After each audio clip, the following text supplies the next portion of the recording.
Welcome to another video. We're gonna pick up in Genesis chapter 9. I was gonna skip over this and not even worry about it, but I think it got too much good stuff up in here, so I want to read part of this. Verse 9, Genesis chapter 9, starting in verse 1. Let me slow down.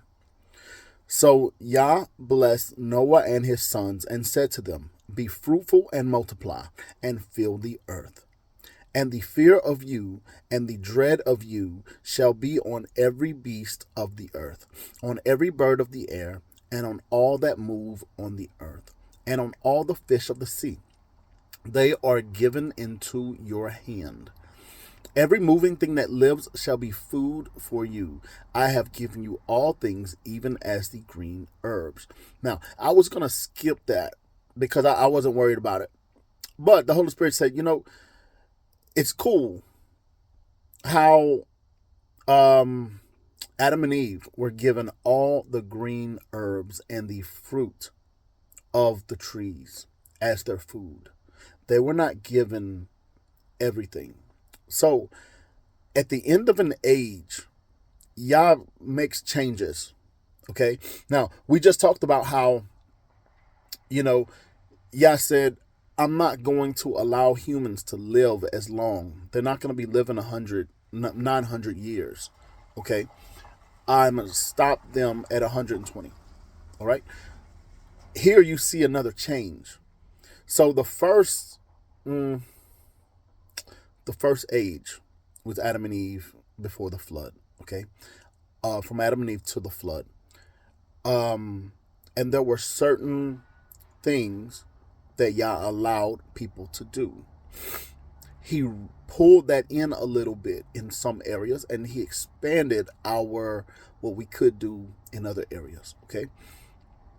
So before they lived longer, now they live shorter, but we get to eat more everything. It didn't matter. Okay. And then you're going to see later, Yah is going to rein that back in and say, "I don't want you eating just everything. I want you to eat certain things." Okay. I know I hate to keep bringing up Christianity. I know I hate to. Christians say you can eat everything because of this verse right here. But that was during that age. Okay. That was from the flood back up to Abraham and Moses. Okay. So I want you guys to understand, there is a difference between what Yah allowed us to do at first and what he is pulling things back. So things can change from time to time as Yah sees that this is not good. This is causing too many problems. So then he changes it at the end of that age. Okay. Then he goes in to talk about, let's pick up in verse 4. "But you shall not eat flesh with its life, that is its blood. Surely for your lifeblood I will demand a reckoning. From the hand of every beast I will require it, and from the hand of man." So basically, if you consume blood, Yah is saying, your blood is going to be, is going to need to be shed for the blood of what you consumed. Okay. So we don't eat meats that are rare, medium, not even medium well. Everything has to be well. Okay. Cannot have blood in it. I know people say, "Oh, but the pink is not always blood."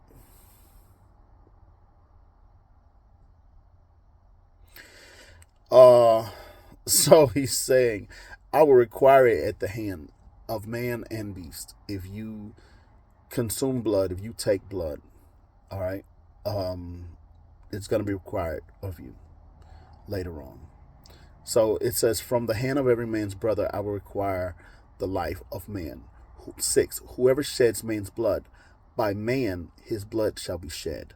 And this is stuff that, they should have known like Rome and all of them, they should have known that. They should have known that when Yah placed us in their hand, they should have understood the covenant that he made with us and what he made with everybody. Okay. To the point that they would have known, don't kill these people. I mean, he gave a certain amount to be killed, but don't, they have to listen to Yah's voice in handling us. And they didn't. So Yah says, I'm going to judge them based on how they treat you. All right. So, 6, whoever sheds man's blood, by man his blood shall be shed. For in the image of Yahweh he made man. And as for you, be fruitful and multiply. Bring forth abundantly in the earth and multiply in it. All right. And then verse 8, it says, and Yah spoke to Noah and his sons with him. Okay. And as for me, behold, I establish my covenant with you and with your descendants after you and with every living creature that is with you, the birds, the cattle, and every beast of the earth with you, of all that go out of the ark, every beast of the earth. Thus I shall establish my covenant with you. Never again shall all flesh be cut off by the waters of the flood. Never again shall there be a flood to destroy the earth. Okay. But I wanted to highlight verse 8 that says, and Yah spoke to Noah and his sons. If you have a righteous father, if you have a righteous parent, your children will share in the righteousness of that. Okay. They share in, like, they pick up. It doesn't stop with you. They pick it up and they keep it going, So you see that with David and Solomon, and then Solomon's seed dropped it, right? Solomon's son messed it all up and ruined it and split the northern kingdom and the southern kingdom. Okay. Split the kingdom in half because of his disobedience to Yah's voice and wisdom. You see this in Abraham, Isaac, and Jacob, just a continuation of blessings. You see this here. It's a continuation of blessings. And it can also happen in your life. There can be a continuation of blessing.